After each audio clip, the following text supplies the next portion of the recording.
हाँ जी।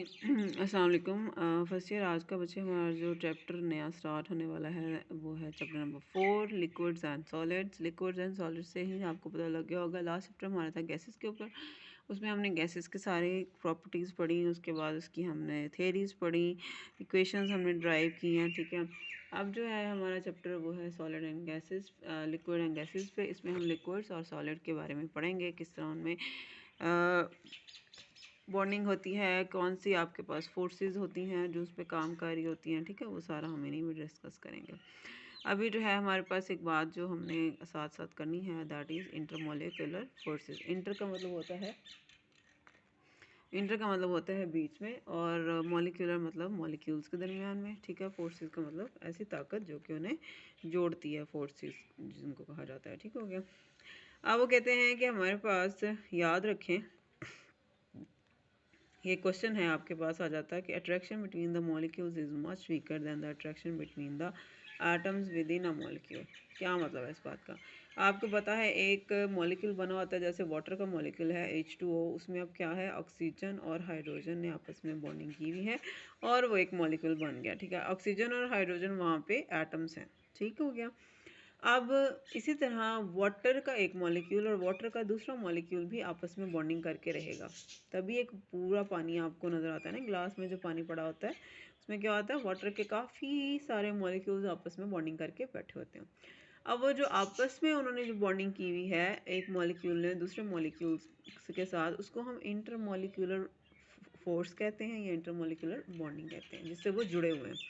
तो ये जो लाइन है आपको वो कह रही है कि जो अट्रैक्शन होती है, जो कशिश होती है दो मॉलिक्यूल्स के दरमियान में, वो वीक होती है। वीक का मतलब वो कमज़ोर होती है, जबकि अट्रैक्शन बिटवीन द एटम्स जो हैं, इन एक मॉलिक्यूल के अंदर जो एटम्स के दरमियान में अट्रैक्शन होती है वो ज़्यादा स्ट्रॉन्ग होती है।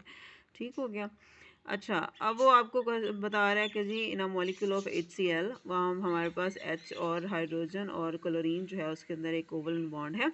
ठीक है, वो कोवलेंट बॉन्ड कैसे बनता है, याद रखें, आपके पास म्यूचुअल शेयरिंग, या दोनों हाइड्रोजन एक अपना इलेक्ट्रॉन देता है, इसी तरह क्लोरीन एक अपना इलेक्ट्रॉन देता है और उनमें बॉन्डिंग हो जाती है कोवलेंट। ठीक हो गया। Both atoms satisfy their outermost shell and it is their frame need to remain together, hence this linkage is very strong। ठीक हो गया।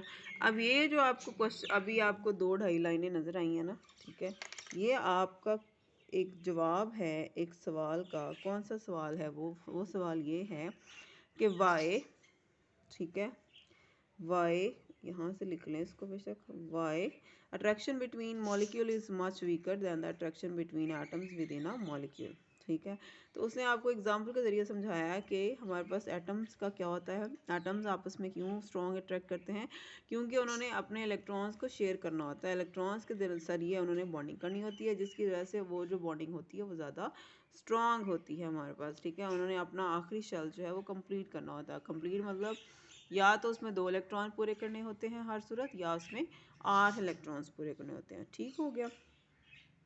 ठीक, अच्छा जी, ये आपके पास आंसर हो गया इसका। ठीक है, अच्छा जी, अब हमारे पास देख लेते हैं कि हमारे पास जी कितनी तरह की फोर्सेस हैं या कितनी तरह की हमारे पास ताकतें हैं जो कि दो मॉलिक्यूल्स को आपस में जोड़ती हैं। एटम्स को नहीं, मॉलिक्यूल्स को। एटम्स को जो फोर्सेस जोड़ती हैं वो तो आयनिक बॉन्ड हो सकता है, मेटालिक बॉन्ड हो सकता है, कोवलेंट बॉन्ड हो सकता है, कोऑर्डिनेट कोवलेंट बॉन्ड हो सकता है। क्लियर हो की बात? ये वो फोर्सेस हैं जो कि मुख्तलिफ मॉलिक्यूल्स को आपस में जोड़ती हैं। एक जो है वो आपके पास डायपोल डायपोल फोर्स आ गई, दूसरी आपके पास आयन डायपोल है, तीसरी आपके पास डायपोल इंड्यूस डायपोल फोर्स है। देन आपके पास जो लास्ट आ जाती है that is your instantaneous dipole induced dipole forces और लंदन डिस्पर्जन फोर्सेस। सही हो गया, लंदन डिस्पर्जन फोर्सेस। अब इनको हमने बारी बारी पढ़ना है, ये टॉपिक आपका इंक्लूडेड है सारे का सारा 4.1 वाला। तो अभी के जो है हम देख लेते हैं डायपोल डायपोल फोर्स क्या होती है। उसके लिए आपको सबसे पहले पता होना चाहिए व्हाट इज़ डायपोल। ठीक है, डायपोल क्या होता है बेटे? डायपोल क्या चीज़ होती है? एक ही आपका एटम है, ठीक है, उसके अंदर ये पॉजिटिव चार्ज वाला न्यूक्लियस है, बाहर उसके इलेक्ट्रॉन है, और भी एक होंगे शायद इसमें। ठीक है, क्लियर होगी बात। अब जैसे होता है ना मकनातीस होता है, मकनातीस क्या करता है, मकनातीस अगर आपके दो आपस में मकनातीस है ना आपके पास, अगर आप दो ऐसे उनके किनारे मिलाएं मकनातीसों के दोनों के जो एक दूसरे के मुखालिफ चार्ज रखते हो, एक का पॉजिटिव चार्ज हो एक पे नेगेटिव हो, तो वो एक दूसरे को अट्रैक्ट करते हैं। अगर वो एक जैसे चार्जेस हों जिन पे पॉजिटिव पॉजिटिव अगर आप किनारे मिला रही हैं या नेगेटिव नेगेटिव, तो एक दूसरे को वो रिपेल करेंगे, परे धकेलेंगे, एक दूसरे के साथ चिपकेंगे नहीं। ठीक हो गया। इसी तरह डायपोल क्या होता है, ये एक ऐसा आपके पास ऐसा एटम की शक्ल होती है ये, जिसमें हमारे पास इलेक्ट्रॉन्स जो हैं सारे एक तरफ चले जाते हैं और जो पॉजिटिव चार्ज है या जो पॉजिटिव न्यूक्लियस है वो एक तरफ आ जाता है। इस तरह क्या होता है कि एक किनारे पे या एक कोने पे एटम के नेगेटिव चार्ज बन जाते हैं, मतलब नेगेटिव आ जाता है चार्ज, और दूसरे किनारे पे उस पर कौन सा चार्ज आ जाता है, पॉजिटिव चार्ज आ जाता है। तो ये दो किनारे दो पोल बन जाते हैं। डाई का मतलब दो होता है, पोल का मतलब किनारे, ठीक है, सिरे। तो आपके पास एक पॉजिटिव किनारा बन गया और एक आपके पास कौन सा बन गया, नेगेटिव वन। ठीक हो गया, क्लियर, ठीक है।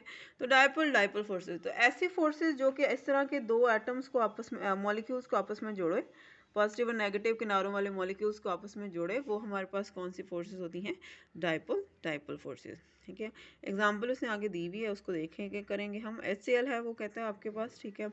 HCl में क्या होता है, क्लोरीन के ऊपर नेगेटिव चार्ज होता है क्योंकि क्लोरीन ज़्यादा इलेक्ट्रोनेगेटिव है, ठीक है, और हाइड्रोजन के ऊपर पॉजिटिव चार्ज होता है। तो क्या होता है कि एक मॉलिक्यूल का, HCl है ना आपका, उसका एक जो नेगेटिव हिस्सा है वो दूसरे मॉलिक्यूल के पॉजिटिव हिस्से को आपस में अट्रैक्ट करेगा अपनी तरफ, सही है।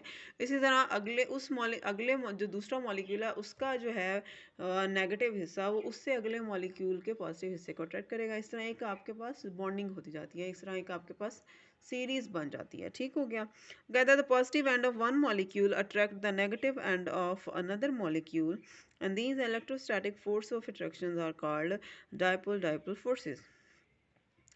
Positive end of one molecule मतलब एक जो पॉजिटिव एंड है एक मॉलिक्यूल का, वो दूसरे मॉलिक्यूल के नेगेटिव एंड को अट्रैक्ट करता है, और ये जो इलेक्ट्रोस्टैटिक फोर्स ऑफ अट्रैक्शन आती है। अब इसको इलेक्ट्रोस्टैटिक फोर्स ऑफ अट्रैक्शन क्यों कह रहे हैं, इलेक्ट्रोस्टैटिक फोर्स ऑफ अट्रैक्शन इसलिए कह रही हैं क्योंकि इसमें इलेक्ट्रॉन्स भी हैं और दूसरे चार्जेस भी हैं, पॉजिटिव चार्ज भी है। पॉजिटिव चार्ज होता है स्टैटिक चार्ज, साकिन अपनी जगह फिक्स रहता है, that is why it is called static charge. Electro means के इलेक्ट्रॉन्स, ठीक है, इलेक्ट्रॉन्स हमेशा अपने वो हरकत में रहते हैं, कभी कम ही वो अपने साकिन होते हैं, ठीक है। तो इलेक्ट्रोस्टैटिक फोर्सेस वो होंगी जो पॉजिटिव और नेगेटिव के दरमियान में फोर्सेस हैं। ठीक हो गया, क्लियर, यहाँ तक हो गया आपके पास, ठीक है, यहाँ तक आपने कर लिया। ये आपको उसने डेफिनेशन दी है ब्लू लाइन वाली, ठीक है, तो ये आपने हर सूरत करनी है, ठीक है। और वो कहते हैं anyhow there is not attraction force between the polar molecule, these forces are called dipole dipole forces, they are approximately 1% as effective as covalent bond, ठीक है। मतलब इतनी ज़्यादा स्ट्रॉन्ग नहीं होती, वीक होती हैं, कोवलेंट बॉन्ड से बहुत ज़्यादा वीक होती हैं ये, ठीक है। और इलेक्ट्रोनेगेटिविटी अगर किसी एटम की स्ट्रॉन्ग है, नेगेटिव चार्ज का स्ट्रॉन्ग है, तो वो ज़रा स्ट्रॉन्ग बन जाएंगी, ठीक है। Difference between the bonded atoms and the distance between the molecules, और इसी तरह distance between molecules in the gaseous phase are greater, so these forces are very weak in this phase. Gas phase में क्योंकि फासले पे होते हैं ज़्यादा एटम्स आपस में, ठीक है, तो उनके दरमियान तो जो फोर्सेस हैं वो मज़ीद वीक हो जाती हैं, फासला जितना बड़ा होगा उतना ही कमज़ोर होती जाएगी फोर्स, ठीक है। लिक्विड्स में स्ट्रॉन्ग होती हैं, ठीक है, एग्जाम्पल आपको उसने जो दी है यहाँ तक कर लें आप, लिक्विड्स स्ट्रॉन्ग तक यहाँ तक आपने इसको कर लेनी है, ठीक है। और एग्जाम्पल साथ में आपने ये वाली मतलब ये वाली आपने कर लेनी है फॉलो, ठीक है। HCl HCl HCl, ठीक है, देखें H पॉजिटिव है, Cl नेगेटिव है, H पॉजिटिव।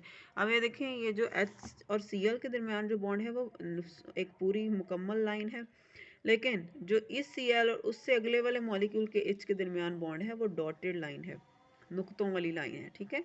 तो ये आपने बड़ा क्लियर लिखना है कि मैंने फुल लाइन आपने किधर लगानी है और डॉट वाली लाइन आपने किधर लगानी है, ठीक है। अगला है जी आपके पास जो अगली हमारी है वो है डायपोल इंड्यूस डायपोल फोर्सेस, ठीक है। ये कौन सी फोर्सेस होती हैं? इंड्यूस का मतलब होता है खुद से डालना, मतलब खुद से डालना का मतलब किसी को देख के नकल करना, किसी को देख के असर में आ जाना, ठीक है, ये हो गया। इसमें क्या होता है बेटा कि हमारे पास एक होता है परमानेंट डाइपोल। परमानेंट डाइपोल क्या होता है? हमारे पास ऐसा डाइपोल जो कि जिसपे पॉजिटिव और नेगेटिव कोने बने ही रहते हैं, और एक होता है आपके पास ऐसा मॉलिक्यूल जो नॉन पोलर होता है। नॉन पोलर का मतलब जिसमें इस तरह के कोई कोने नहीं होते, ना पॉजिटिव एंड होता है ना नेगेटिव एंड होता है। लेकिन होता क्या है कि हमारे वजह से वो कहते हैं ना खरबूजे को देख के खरबूजा रंग बदलता है, तो बिल्कुल इसी तरह ये जो परमानेंट पोलर मॉलिक्यूल है इसकी वजह से ये जो नॉन पोलर मॉलिक्यूल है इसके ऊपर भी हमारे पास डायपोल बन जाते हैं। किस तरह डायपोल बनेंगे? ये जो इसका हमारे पास नेगेटिव एंड है ये इसके पॉजिटिव एंड को, ये पॉजिटिव वाली साइड को अपनी तरफ अट्रैक्ट करेगा, ठीक है। अगर ये इस साइड पे आ गया तो इसके गोल वाले के जितने इलेक्ट्रॉन हैं वो परली साइड पे चले जाएंगे, ठीक है।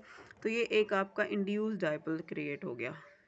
अब जैसे ही इंड्यूस डायपोल क्रिएट होगा, लेकिन जैसे ही आप ये परमानेंट डायपोल यहाँ से हटाएंगे, इसको ख़त्म कर देंगे, तो ये भी अपना वापस इसी शक्ल में आ जाएगा, क्योंकि इसका असर ख़त्म हो गया तो ये भी ख़त्म हो जाएगा। जिस तरह आप मकनातीस है, मकनातीस दूर कर लें तो चीज़ें जो हैं अलग अलग हो जाती हैं, मकनातीस पास लें तो उसके साथ चिपक जाती हैं, ठीक हो गया। इसी तरह कहता है कि आपने कहाँ से पढ़ना है इसको, ठीक है। वो कहता है कि यहाँ से नहीं करना, समटाइम्स को छोड़ दें बेशक। वो कह आपने करना है जी positive end of the polar molecule attract the mobile electrons of the near by non polar molecule. In this way polarity is induced in non polar molecule and both molecule becomes dipole, ठीक हो गया। और these forces are called dipole induced dipole forces और as D by forces। Clear होगी बात, ठीक है जी। कोई मसला हो तो बताइएगा।